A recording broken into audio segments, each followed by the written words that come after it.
Jack o Estripador, Zodíaco, Gapdong. Eles estão entre os serial killers nunca encontrados. Mas essa noite eu vou contar a história de outro serial killer nunca identificado ou encontrado, mas que também virou lenda. Mas esse fez uma cidade inteira tocar jazz durante toda a noite, só para ele.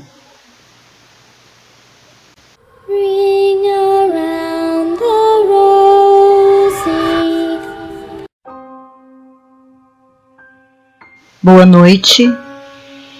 Doutora Plague abrindo as portas do sanatório para dar uma voltinha na nossa ala mais obscura, a ala dos serial killers, o homem do machado, que reinou nas madrugadas de Nova Orleans e desapareceu, sem deixar nenhum rastro.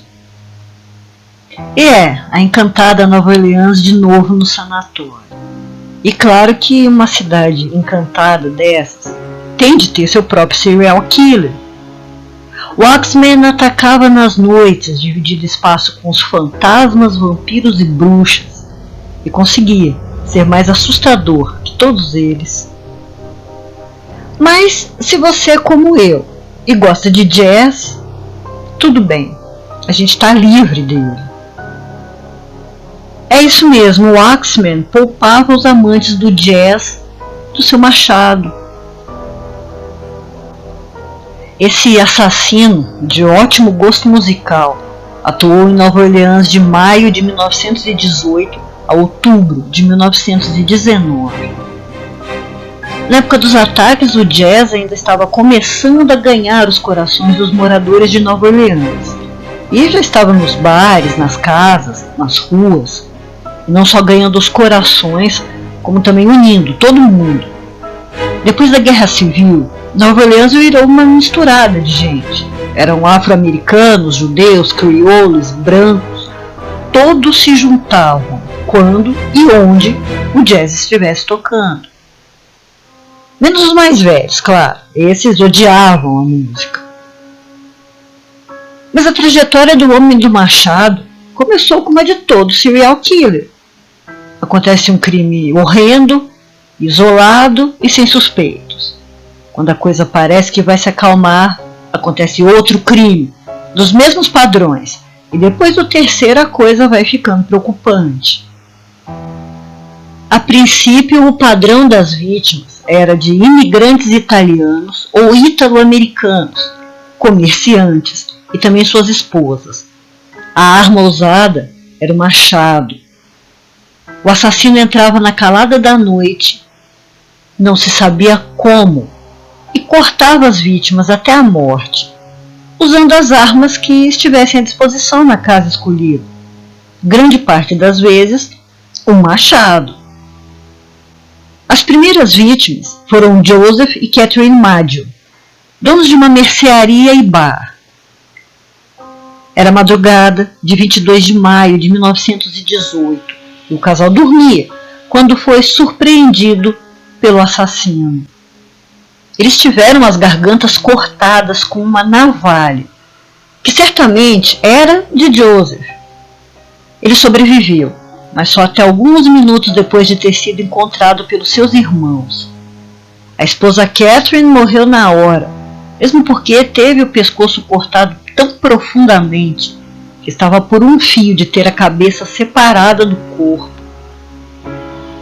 Quando os policiais chegaram, encontraram que seriam as roupas do assassino, empapadas de sangue, jogadas. E no gramado do vizinho, encontraram a navalha. Chegaram a desconfiar a princípio que o assassino seria o próprio Joseph, por dois motivos. Não encontraram nenhuma porta ou janela arrombadas nem forçadas. E, como eu disse, a arma era do dono da casa. Mas aí a cabeça dos investigadores deu um nó. Como alguém ia cortar tão fundo a própria garganta, caminhar até o jardim do vizinho para se livrar da navalha, depois voltar para casa, para sangrar passivamente até morrer? É claro, isso não fazia nenhum sentido. Então passaram a suspeita para o irmão de Joseph, que era barbeiro, mas não encontraram nenhuma prova contra ele. A notícia, claro, saiu nos jornais e todo mundo ficou horrorizado.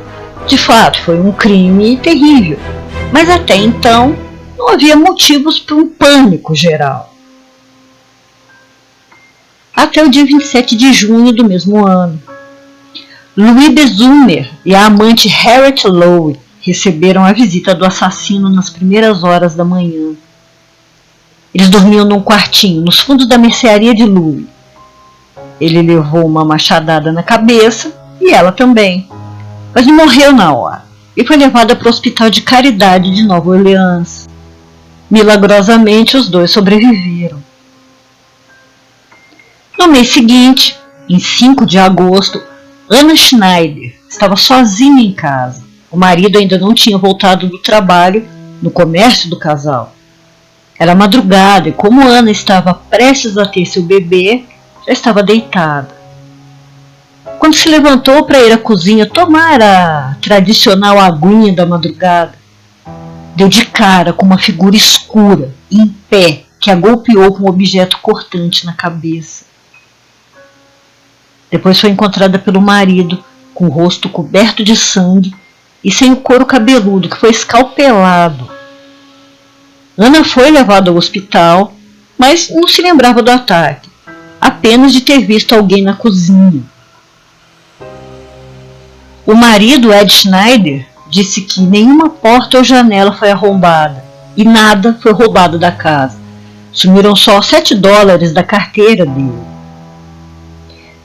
Mas parece que tudo deu certo. Ana deu à luz a uma menininha 2 dias depois do ataque.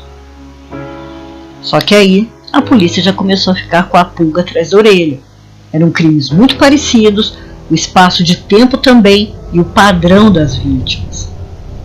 Os jornais caíram em cima e relatavam com riqueza de detalhes cada um dos assassinatos, o que, claro, deixou a população apavorada. Mas o padrão parecia mudar, a começar pelo intervalo entre os crimes. No mesmo mês, só 5 dias depois, o idoso Joseph Romano, que vivia com as 2 sobrinhas, foi atacado. As meninas, Pauline e Mary, ouviram gritos vindos do quarto do tio, de madrugada, e foram até lá. Encontraram um homem com 2 cortes enormes na cabeça, e dessa vez puderam dar o que seria talvez a primeira descrição do assassino, porque o viram fugindo pela janela. Era um homem gordinho, de pele escura, usava um terno preto e um chapéu de cowboy. Nada foi roubado e um machado cheio de sangue foi encontrado no quintal. A vítima, mesmo muito ferida, ainda conseguiu caminhar até a ambulância, mas pelo traumatismo craniano morreu 2 dias depois. E não dava mais para negar, tinha um serial killer em Nova Orleans, que passou a ser chamado pelos jornais de Axeman, o homem do machado. Cidade em pânico, policiais perdidos. As pessoas já não saíam à noite, revezavam em vigilância nas janelas e portas das casas, escondiam seus machados ou até mesmo se livravam deles. Mas as coisas pareciam ter se acalmado. Apesar de não ter nenhum progresso nas investigações, já não havia também notícias de novos crimes, e a população já estava começando a querer respirar aliviada. Ao que parecia, o Axeman resolveu dar uma paradinha nas atividades, talvez porque tenha se descuidado e sido visto pelas 2 meninas. Mas o sossego acabou em 10 de março de 1919. Vizinhos ouviram gritos vindo da casa de Charles Cortimilla, que vivia com sua mulher Rose e a filha pequena Mary. Charles era um imigrante e também possuía um comércio. Quando os vizinhos chegaram para socorrer, viram o casal com cortes profundos na cabeça. A pequena Mary estava morta no colo da mãe. O casal foi levado às pressas para o hospital. com fraturas no crânio. A polícia encontrou também um machado cheio de sangue no quintal e, mais uma vez, nada foi roubado e não havia sinal de arrombamento. Rose chegou a acusar seus vizinhos de serem os mandantes, mas depois de saber que estava tendo uma onda de crimes da mesma forma na cidade, retirou a acusação. E aí os moradores de Nova Orleans tiveram só alguns poucos meses de paz quando veio a notícia de outro ataque. Outro dono de mercearia, Steve Boca, foi atacado em 10 de agosto de 1919. Ele também sobreviveu, mas não conseguia se lembrar do que aconteceu. Dá até para entender, porque ele teve a cabeça rachada. E aí, mais uns dias sem crimes, com certeza para despistar e irritar a polícia. E na noite de 3 de setembro de 1919, uma jovem de 19 anos, Sarah Lawman, foi atacada. Uma vizinha e amiga bateu a porta pela manhã. Como Sarah não respondeu, decidiu entrar. Encontrou a moça inconsciente na cama. A cabeça estava rachada e lhe faltavam alguns dentes. A janela estava aberta, mas sem arrombamento, o que significava que foi por ali que o agressor entrou. E, como nas outras vezes, um machado sujo de sangue foi encontrado no gramado. Sarah se recuperou, mas também não se lembrava de detalhes do ataque e nem de como era o homem. Nesse meio tempo, tudo que a polícia conseguiu descobrir foi a maneira como o Axeman entrou nas primeiras casas, sem precisar arrombar. Ele esculpia cuidadosamente nas portas e janelas buraquinhos quase imperceptíveis que o permitiam alcançar os trincos e fechá-los depois de sair, sem nenhuma dificuldade.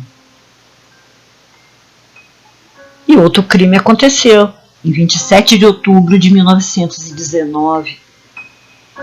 A esposa de Mike Pepitone dormia no sofá da sala, escutou um barulho no quarto onde o marido estava e foi verificar.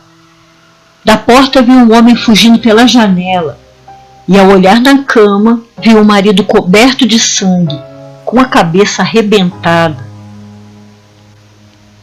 Segundo os jornais, tinha sangue para todo lado e a lambança foi tão grande que tinha pingado até na imagem da Virgem Maria que ficava no quarto. Eles fizeram questão de ressaltar isso. Ela também não conseguiu descrever o assassino para os policiais. Mike não resistiu. Esse foi o último crime do Axeman. Mas as investigações continuavam e tudo o que sabiam era que ele não gostava de imigrantes italianos e gostava de machados. Mas até aí, nada de novo. Todo mundo em Nova Orleans tinha um machado em casa. Era para proteção pessoal. Por isso mesmo, o assassino nem se dava ao trabalho de levar o seu próprio. Sabia que não ia faltar ferramenta para o serviço. Mas alguns suspeitos apareceram. Ou melhor, teorias sobre suspeitos. Como as vítimas eram todas imigrantes italianos ou ítalo-americanos, suspeitaram que pudesse ser um crime de ódio e que na verdade nem existia um assassino do machado, e sim se aproveitaram do primeiro crime para acabar com os italianos da cidade sem deixar suspeitas. Nada disso foi provado, mas até que foi bem aceito, tanto pela polícia quanto pela imprensa e cidadãos. E aí estava todo mundo pensando que a paz tinha voltado à cidade. Até que uma carta chegou ao principal jornal de Nova Orleans. Era do assassino do machado, que provavelmente ficou furioso por ter sido confundido com outros, ter sido quase esquecido. Ele resolveu mandar um recado. Foi uma carta incrível que dizia, abre aspas, Inferno, 13 de março de 1919. Estimados mortais de Nova Orleans, eles nunca me pegaram e nunca vão. Eles nunca me viram, pois eu sou invisível, assim como o éter que cerca sua terra. Eu não sou um ser humano, mas um espírito e um demônio do inferno mais quente. Eu sou o que vocês e sua polícia tola chamam de Homem do Machado. Quando eu achar conveniente, irei reclamar outras vítimas. Só eu sei quem eles serão. Não deixarei nenhuma pista, exceto meu machado ensanguentado, manchado com sangue e cérebros daqueles que enviei abaixo para me fazer companhia. Se desejar, pode dizer à polícia para ter cuidado para não me irritar. Claro, eu sou um espírito razoável, não me ofendo com a maneira como conduziram suas investigações no passado. Na verdade, eles têm sido totalmente estúpidos para não apenas me divertir, mas também sua satânica majestade. Mas diga a eles para tomarem cuidado, que eles não tentem descobrir o que eu sou, pois era melhor que eles nunca tivessem nascido do que incorrer na ira do Homem do Machado. Não creio que haja necessidade de tal aviso, pois tenho certeza que a polícia sempre vai se esquivar de mim, como fez no passado. Eles são sábios e sabem como se proteger de todos os perigos. Sem dúvida, vocês de Nova Orleans pensam em mim como um assassino horrível, o que eu sou, mas eu poderia ser muito pior se quisesse. Se eu quisesse, poderia visitar sua cidade todas as noites.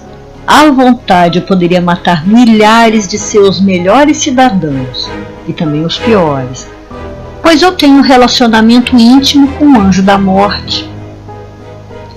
Agora, para ser exato, à 00h15, horário terrestre, na próxima terça-feira à noite, eu vou passar por Nova Orleans e, em minha infinita misericórdia, vou fazer uma pequena proposta a vocês. E aqui está. Eu gosto muito de jazz e juro por todos os demônios das regiões inferiores que cada pessoa será poupada, em cuja casa uma banda de jazz esteja em pleno andamento na época que acabei de mencionar. Se todo mundo tem uma banda de jazz tocando, então tanto melhor para vocês. Uma coisa é certa, é que alguns de seus funcionários, que não derem o melhor de si nessa noite de terça-feira específica, vão levar o machado. Bem, como estou com frio e anseio pelo calor do meu tártaro nativo, já está na hora de deixar sua casa terrena. Encerrarei meu discurso, esperando que você publique isso, que possa ir bem com você. Eu fui, sou e serei o pior espírito que já existiu de fato ou no reino da fantasia. Atenciosamente, o Homem do Machado. Fecha aspas. Depois disso, nenhum crime aconteceu porque o Oxman cumpriu sua palavra. Exatamente na noite a que se referiu na carta, todas as casas, bares, todos os lugares de Nova Orleans passaram a noite ao som do jazz. Havia até mesmo pessoas tocando nas ruas. Ninguém foi morto e nunca mais se teve notícia do Oxman. E aí muita gente passou a acreditar que, de fato, o Homem do Machado era mesmo um demônio ou um fantasma. Por isso nunca foi encontrado. E isso entrou para os tantos outros mistérios de Nova Orleans. Surgiu até uma teoria de que a real identidade dele fosse um homem chamado Joseph Mumfre, um homem que foi morto a tiros em Los Angeles em 1920. Quem teria atirado nele foi a viúva de Mike Pepitone, a última vítima, mas isso também nunca foi confirmado. E o Oxman gostava tanto de jazz que ganhou um só para ele, se chama Don't Scare Me Papa, e foi composto por Joseph John Davion. Essa foi a noite em que o jazz salvou Nova Orleans.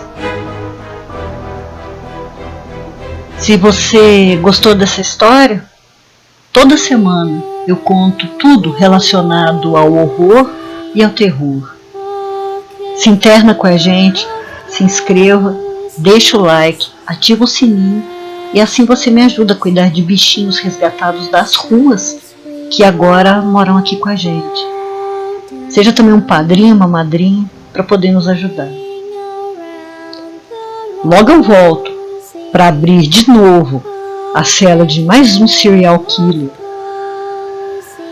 Doutora Play fechando as portas do sanatório. Boa noite.